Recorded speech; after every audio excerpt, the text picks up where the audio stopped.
जय स्वामीनारायण विद्यार्थी मित्रों, बायोलॉजीना ई विद्याना क्लासमां आपનું સ્વાગત છે।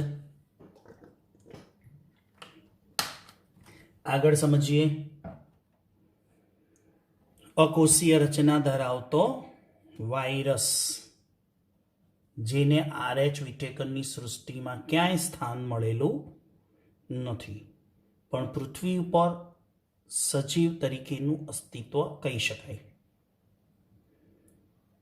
અકોષીય રચના છે એટલે કે કોષ રચના ગેરહાજર છે। સજીવ અને નિર્જીવને જોડતી કડી કહે છે। 2 માર્ક્સમાં પ્રશ્ન પૂછાય કે વાયરસને સજીવ અને નિર્જીવ વચ્ચેની જોડતી કડી કહે છે, કારણ સમજાવો। તો શું સમજાવશો કારણ? નિર્જીવ કઈ રીતે? તો એના વિશેના આ 3 પોઈન્ટ છે એ લખાય। સજીવ તરીકે કઈ રીતે વર્તે? તો આ 4 પોઈન્ટ લખવાના। સમજો, નિર્જીવ ક્યારે નિર્જીવ તરીકે વર્તે?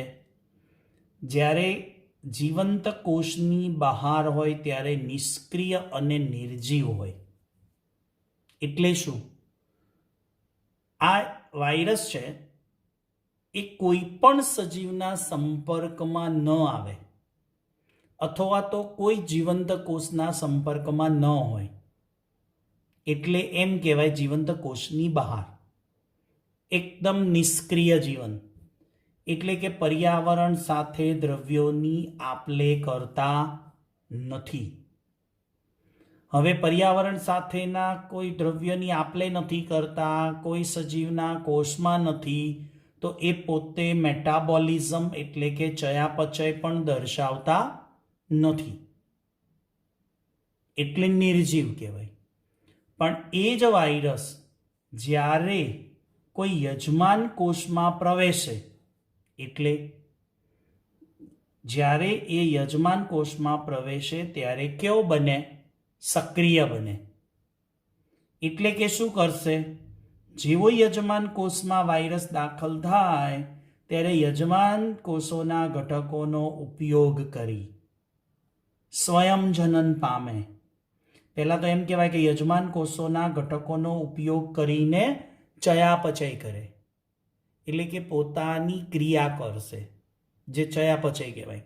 ચયાપચય કરે એટલે વૃદ્ધિ પામે, વૃદ્ધિ પામીને સ્વયંજનન કરશે એટલે કે પ્રજનન, અને નવા એના જેવા બીજા વાયરસ સર્જે, અને ધીમે ધીમે એટલી બધી સંખ્યામાં વાયરસ પોતે નવા સર્જે અને યજમાન કોષને મારી નાખે।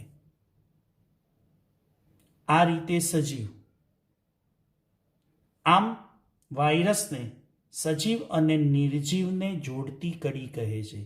ટૂંકમાં મુક્ત અવસ્થામાં હોય એટલે કોઈ પણ જીવંત કોષના સંપર્કમાં ન હોય ત્યારે નિષ્ક્રિય, અને જેવો જીવંત કોષમાં પ્રવેશે અથવા તો સંપર્કમાં આવે તો એ જે તે જીવંત કોષના દ્રવ્યોનો ઉપયોગ કરી અને પોતે સજીવ તરીકે વર્તે। આ એક કારણ પૂછાય કે સજીવ નિર્જીવને જોડતી કડી છે, સમજાવો। વાયરસનું આપણે ડિટેલિંગ લઈએ કે એના સંશોધન કરતા શરૂઆતમાં બેક હિસ્ટ્રી લઈએ તો વાયરસને લુઈ પાસ્ચર એને વાયરસનો અર્થ શું કર્યો? વિષ, એટલે કે ઝેરી રસાયણ છે। વાયરસ એટલે વિષ, પોઈઝન, ઝેર। ડીજે ઇવાનોવ્સ્કી 1892માં 1892માં એમને તમાકુમાં એક વાયરસનું સંશોધન કર્યું। એટલે તમાકુમાં એક રોગ હતો કિરમીર। કયો રોગ? કિરમીર। એની અંદર ટોબેકો મોઝેઇક વાયરસ એટલે કે તમાકુની અંદર કિરમીર રોગ કરનાર જે વાયરસ હતા એને ટોબેકો મોઝેઇક વાયરસ કહેવાય, TMV। એમને સંશોધન આપ્યું આવું કે તમાકુમાં થતો રોગ છે કિરમીર, જે એક પ્રકારના વાયરસથી થાય છે અને વાયરસનું નામ આપવામાં આવ્યું ટોબેકો મોઝેક વાયરસ. સાથે સાથે એ પણ દર્શાવ્યું કે આ વાયરસ છે બેક્ટેરિયા પ્રૂફ ફિલ્ટરમાંથી પસાર થઈ જાય. એટલે શું? સમજો વિદ્યાર્થી મિત્રો. બેક્ટેરિયલ પ્રૂફ ફિલ્ટરમાંથી પસાર થઈ જવું એટલે કે આપણે કોઈ પણ પ્રક્રિયા માટે, માની લો કે પાણી, પીવાનું પાણી છે, એને આપણે કોઈ પ્લાન્ટમાંથી વચ્ચે ફિલ્ટર મૂક્યું જેમાંથી પાણી ગળાઈને આવે છે. પહેલું ગાળણ એવું થાય, એટલે કે પહેલું ફિલ્ટર એવું હોય કે જેમાં રેતી, માટીને કચરો ગળાઈ જાય. જ્યારે બીજું ફિલ્ટર એવું હોય કે જેમાં બેક્ટેરિયા ગળાઈ જાય. બીજું ફિલ્ટર એવું હોય કે જેમાં બેક્ટેરિયા, ઝેરી બેક્ટેરિયા હોય એ બધા ગળાઈ જાય. ઝેરી હોય કે હાર્મફુલ હોય કે યુઝફુલ હોય, ઉપયોગી હોય કે નુકસાનકારક, કોઈ પણ બેક્ટેરિયા છે એ બેક્ટેરિયાના કદ જેટલું નાના કદનું ફિલ્ટર હોય જેમાંથી બેક્ટેરિયા ગળાઈને આગળ આવે નહીં, એને બેક્ટેરિયા પ્રૂફ ફિલ્ટર કહેવાય. પણ પાણીમાં જો વાયરસ હશે ને તો એ ફિલ્ટરમાંથી પસાર થઈ ગયા. એનો અર્થ સાબિત શું થયો? કે વાયરસ એ બેક્ટેરિયા કરતાં કદમાં નાના છે. વાયરસ એ બેક્ટેરિયા કરતાં કદમાં નાના છે. ઘણા તો એવા વાયરસ પણ છે કે બેક્ટેરિયાના શરીરમાં જઈને બેક્ટેરિયાને મારી નાખે. બેક્ટેરિયાના શરીરમાં જઈને બેક્ટેરિયાને મારી નાખે. એટલે એ વાયરસનું નામ પડ્યું છે બેક્ટેરિયોફાજ, બેક્ટેરિયોફેજ. ચોપડીમાં તમને આકૃતિ આપી છે, ત્યાં નીચે નામ લખ્યું છે બેક્ટેરિયોફેજ અથવા બેક્ટેરિયોફાજ. જો આવું આ રીતે હશે.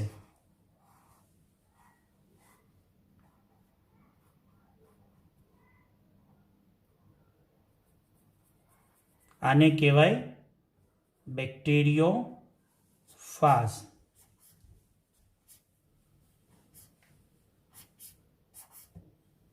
આને કહેવાય પ્રોટીનનું આવરણ, જેને કેપ્સિડ કહેવાય. આને કહેવાય આરએનએ. આ બેક્ટેરિયોફાજ કહેવાય, જે વાયરસ છે જે બેક્ટેરિયાના શરીરમાં રહીને બેક્ટેરિયાને મારી નાખે.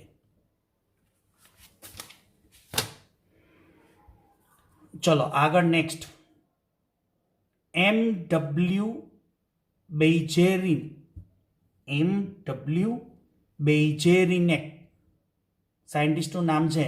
1898 તમાકુના રોગગ્રસ્ત છોડનો અર્ક. એટલે શું? જે તમાકુના છોડમાં રોગ થયો હોય એનો નિચોડ એટલે કે એનો અર્ક લીધો અને એ અર્કને તંદુરસ્ત છોડને આપ્યો, તો તંદુરસ્ત છોડને પણ ચેપ લાગ્યો અને એમને સંશોધન કર્યું કે એ અર્કની અંદર એક ચેપકારક જીવંત રસાયણ હતું. શું કર્યું એમને?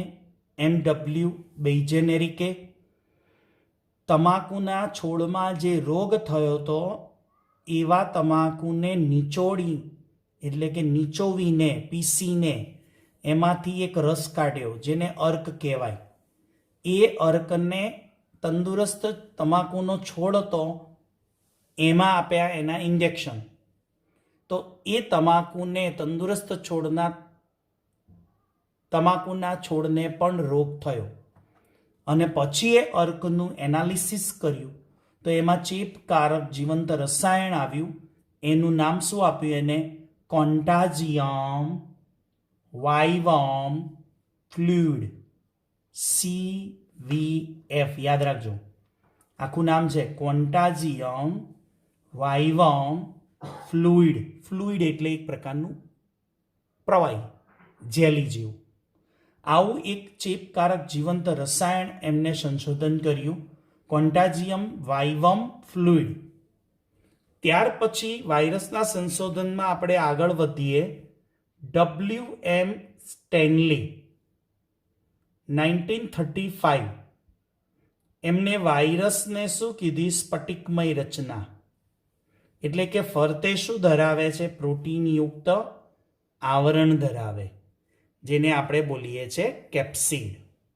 એટલે કે વાયરસ હંમેશા શાનો બને? આરએનએ અથવા ડીએનએ અને પ્રોટીનયુક્ત આવરણનો. આપણે આગળ એનો સ્ટડી કરીએ. વાયરસની રચના ઉપર જ જઈએ છીએ. વાયરસની જે રચના છે એ મુખ્યત્વે 2 ઘટકો ધરાવે. દેખાય છે વિડીયોમાં?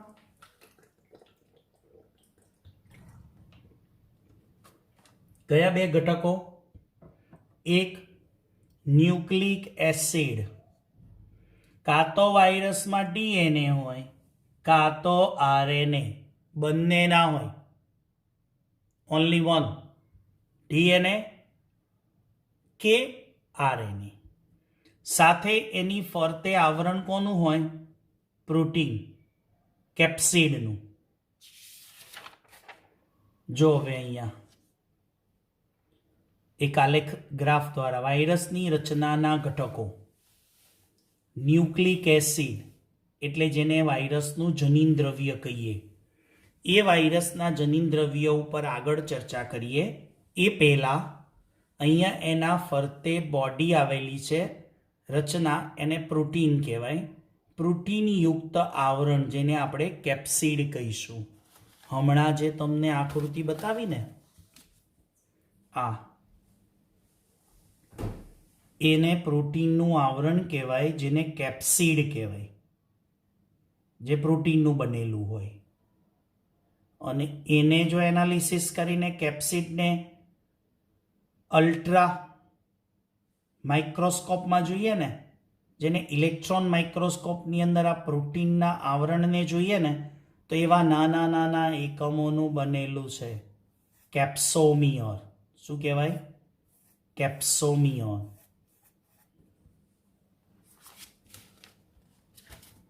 કેપ્સિડ. કેપ્સિડ એ શું છે? પ્રોટીનની રચના, એટલે પોલીપેપ્ટાઇડ શૃંખલાના બનેલા. પોલીપેપ્ટાઇડ એ શું છે? Amino acid, amino acid, amino acid, amino એસિડની લાંબી ચેઇન, એટલે પોલીપેપ્ટાઇડ. આવી 2 કે 3 પોલીપેપ્ટાઇડ ભેગી થાય એટલે બનાવે પ્રોટીન. અને એ પ્રોટીનના નાના એકમો છે કેપ્સોમિયર. એટલે ઘણા બધા કેપ્સોમિયર ભેગા થઈને કેપ્સિડ બનાવે. એ જે કેપ્સોમિયર છે એ કુંતલ આકારે હોય કે ષષ્ઠકોણીય હોય? એ કુંતલ આકારે હોય કે ષષ્ઠકોણીય હોય, એ ભૌમિતિક સ્વરૂપમાં ગોઠવાયેલા છે. એટલે વાયરસના શરીરની રચનામાં બહારની તરફનું એક આવરણ એટલે પ્રોટીન. પ્રોટીન શાનું બને? કેપ્સિડનું. કેપ્સિડ શું છે? પોલીપેપ્ટાઇડ શૃંખલા. અને એ કેપ્સિડ નાના નાના એકમોનું કેપ્સોમિયરનું બનેલું. કેપ્સોમિયર કુંતલ કે ષષ્ઠકોણીય. ઓકે, તો આ એની ફરતે રચના થઈ. હવે અંદર રહેલું જનીન દ્રવ્ય ન્યુક્લિક એસિડ એ 2 પ્રકારના હોઈ શકે. કાં તો ડીએનએ અથવા આરએનએ. બેમાંથી એક જ હોય, કાં ડીએનએ હોય કાં આરએનએ. જુદા જુદા વાયરસમાં જુદા જુદા પ્રકારનું હોય. આપણે જોઈએ હવે જનીન દ્રવ્ય ઉપર ડિટેલની અંદર. વાયરસનું જનીન દ્રવ્ય ડીએનએ અને આરએનએ. નાના ધોરણમાં નામ શીખીને આવ્યા છો, આવડે છે ડીએનએ અને આરએનએનું નામ? ડીએનએ એટલે એના ઉપર ડીપમાં શીખવાનું છે ચેપ્ટર નંબર 9માં. સોરી, 9 અથવા 10ની અંદર. DNA, deoxy ribose nucleic acid. અત્યારે પૂરું નામ તૈયાર કરવાનું છે, જે ડીએનએ અને આરએનએની રચના આપણે આગળના ચેપ્ટરમાં શીખીશું. Course unit number 3. ડીએનએ એટલે deoxy ribose nucleic acid. RNA એટલે રિબોઝ ન્યુક્લિક એસિડ. હવે ડીએનએ કાં તો આરએનએ હોય, ભૂલ ન થાય વાયરસમાં ડીએનએ અને આરએનએ નથી. હું શું બોલું છું? ડીએનએ અને આરએનએ નથી. ફરી ધ્યાન પડજો, ડીએનએ અને આરએનએ નથી. શું છે? ડીએનએ કાં તો આરએનએ. ડીએનએ અથવા તો આરએનએ. ઓકે, આગળ. ડીએનએમાં પણ બે પ્રકારના ડીએનએ હોઈ શકે. આ બધા જુદા જુદા વાયરસોની દુનિયા છે અત્યારે. છે ને, આપણે કયો વાયરસ ચાલે છે? Corona virus, COVID-19.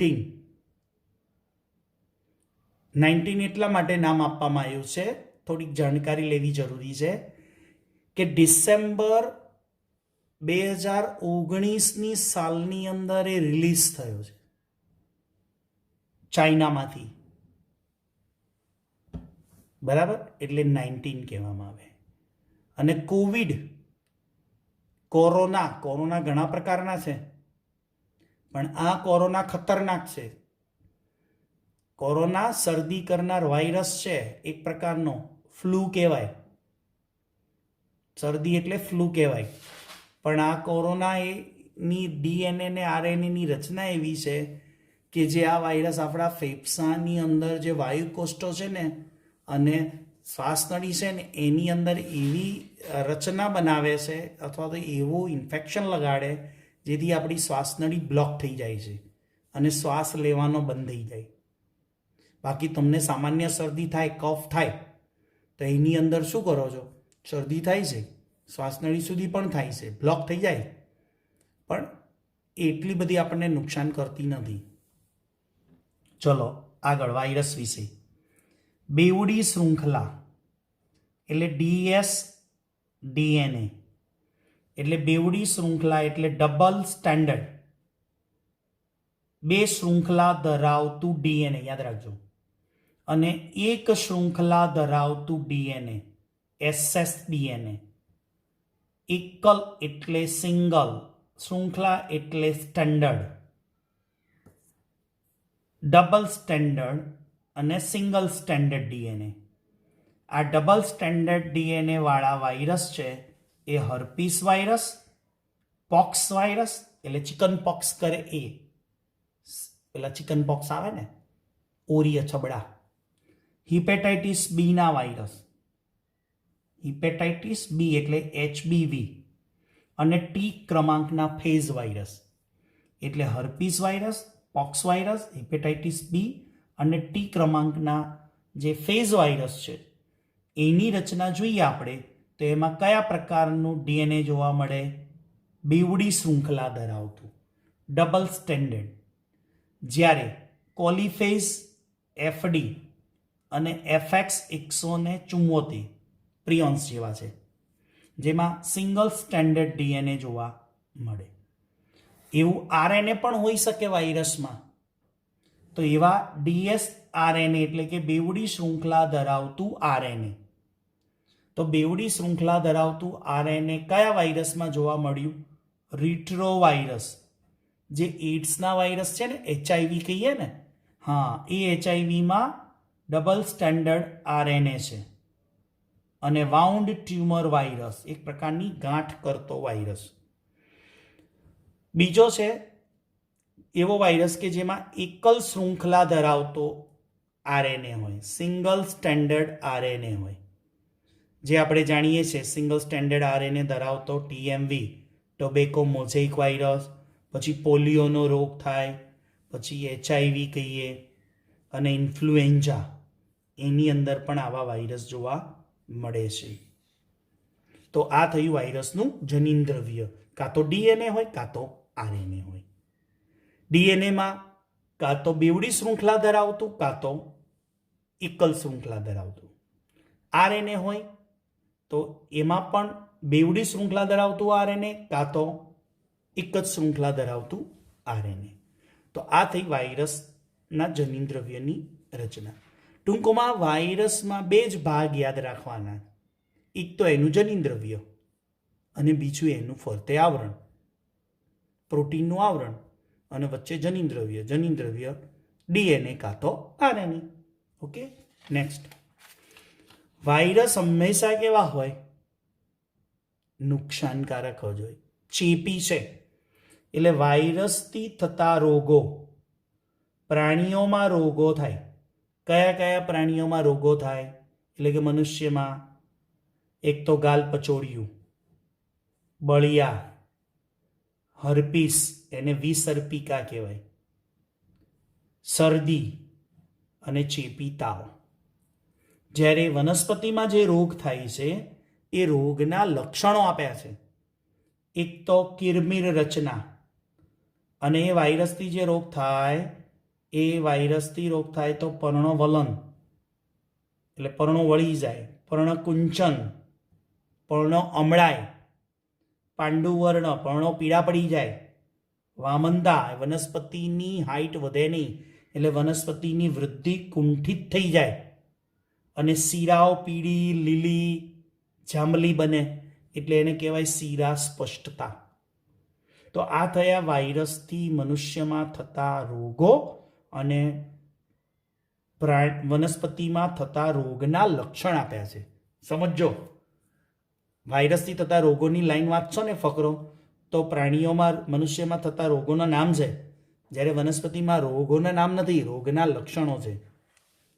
ઓકે, તો આ થયું વાયરસ વિશેની ચર્ચા, જે R.H. વિટેકરે 5 સૃષ્ટિમાં 4 ઘટકો વાયરસ, વિરોઇડ્સ, પ્રિયોન્સ અને લાઇકેન જેને સમાવેશ કર્યો નહોતો, પણ પૃથ્વી ઉપરના સજીવો હતા એટલે આપણે એને સજીવ તરીકે સજીવ સૃષ્ટિમાં મૂકવા પડે. એટલે એને વિટેકરની 5 સૃષ્ટિ સિવાય આપણે એનો સ્ટડી કર્યો. તો અહીંયા આપણું ચેપ્ટર નંબર 2 જૈવિક વર્ગીકરણ પૂરું થાય છે. એના વિશેના કોઈ પણ ડાઉટ હોય તો આપ લખી રાખશો, વોઇસ મેસેજ કરશો, જેના દ્વારા આપણે જવાબ આપીશું. અને હવે નેક્સ્ટ આપણે નવું ચેપ્ટર ચાલુ કરીશું, કન્ટિન્યુ 3જું ચેપ્ટર વનસ્પતિ સૃષ્ટિ. જે વિટેકરની 5 સૃષ્ટિમાં આપણે વાત કરી હતી ને કે વનસ્પતિ સૃષ્ટિને વધુ ઊંડાણમાં સમજીશું ચેપ્ટર નંબર 3માં, અને પ્રાણી સૃષ્ટિને આપણે સમજીશું ઊંડાણપૂર્વક ચેપ્ટર નંબર 4માં. ત્યાં સુધી આપને સૌને જય સ્વામિનારાયણ.